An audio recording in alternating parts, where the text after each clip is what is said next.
Hi guys, welcome to Pageant Professors. Today we're talking with Brittany Lynch, Miss Black Minnesota USA 2012. Hi Brittany. Hi, how are you? Good. Thanks for taking the time to sit down and talk with us. We're really excited. Thank you for having me. So Brittany just got done with her gorgeous red dress shoot. How did it feel to be up there?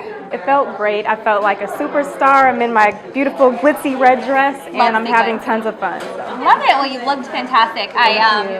You looked very Beyonce up there in some of your looks. She's my favorite. So perfect. You channeled it very, very well. This is for Beyonce. Channeling my inner Sasha Fierce. You did well. Thank you. Loved it. So let's talk a little bit about your platform. You're with the Miss Black USA organization. First, how did you get involved with the organization? First, I participated in the Miss Black Minnesota USA pageant and took lots of months to prepare, did a lot of volunteer work. It's so important to be involved in your community and it really helps develop you as a person. So then got on stage pageant day and I guess it was just my time and this is my first pageant I've ever won. So this is your first pageant? We have a lot of firsts. You guys are rocking it. Yes. Love it. So how did it feel to be up on stage? I mean, your first time, was it nervous? Did you just feel right at home? What is it like your first time you step foot on a pageant stage?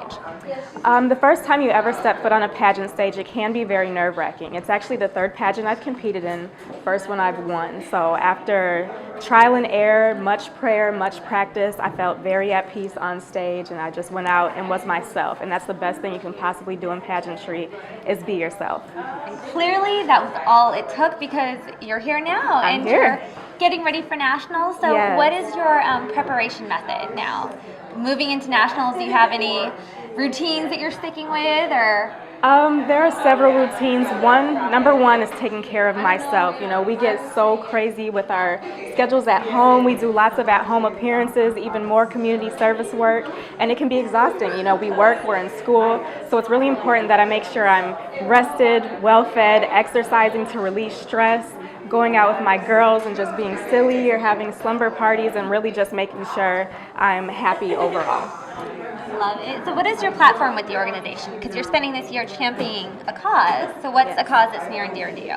My platform for the national pageant is called I Believe, and it's about developing the individual, recognizing the power you have in yourself, and giving you the confidence to believe that you can do anything you put your mind to. And that's kind of been my personal story through this journey to become Miss Black Minnesota and now to compete in Miss Black USA is really just believing in myself and what I can accomplish. Amazing. So now moving on to talking specifics for the pageant. Have you already found your gown? I haven't yet. I'm still looking. I have to have something that just wows me when I put it on. So I haven't found that gown yet, but I'm looking. Well, I think it's clear that red sequins works for you. It does. If you find a red sequins dress, call me.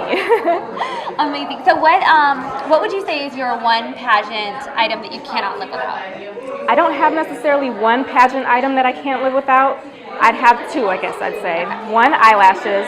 I'm big into eyelashes, especially on stage. And then secondly, anything that glitters. I will always have something glittery on, always diamonds, rhinestones. I'm into that. So. Love it, love it. So tell us, you have a talent for your what's your talent for the talent portion? I'm doing a spoken word piece, but I'm also a musician, so I'm working with a producer. We're going to co-produce a instrumental that I'll write my spoken word piece to. Beautiful and talented. It just doesn't get any better. So one more question. For girls that are dying to be in your place, want to be here next year doing this fabulous red dress shoot, what would you tell them? How can they prepare and what should they do on stage to become the next Miss Black Minnesota USA 2013? I would most definitely tell everyone out there who would like to be in my shoes that it is possible. First and foremost, believe in yourself. It takes lots of practice, but you don't have to have years of pageant experience or millions of dollars. You know, 6 months before I won my state pageant, I had actually been kicked out of my home here in DC and didn't have a place to live, which is why I moved back to Minnesota. And you can't let anything stop you, and that's kind of been my journey, and I've stuck to that, believing in myself, and here I am. So I hope you make it as well. Thank you so much. It's such an inspiring story. Thank you, Brittany, and we look forward to seeing you on the Miss Black USA stage. Best of luck. See you guys later. Did you know that there are some really common mistakes that girls make during the evening gown portion of their competition? Click on the link in the description below and you'll be taken to our website for a free 30-minute long training course. By the end of it, you'll learn how to avoid these common mistakes and master the evening gown portion of your competition today.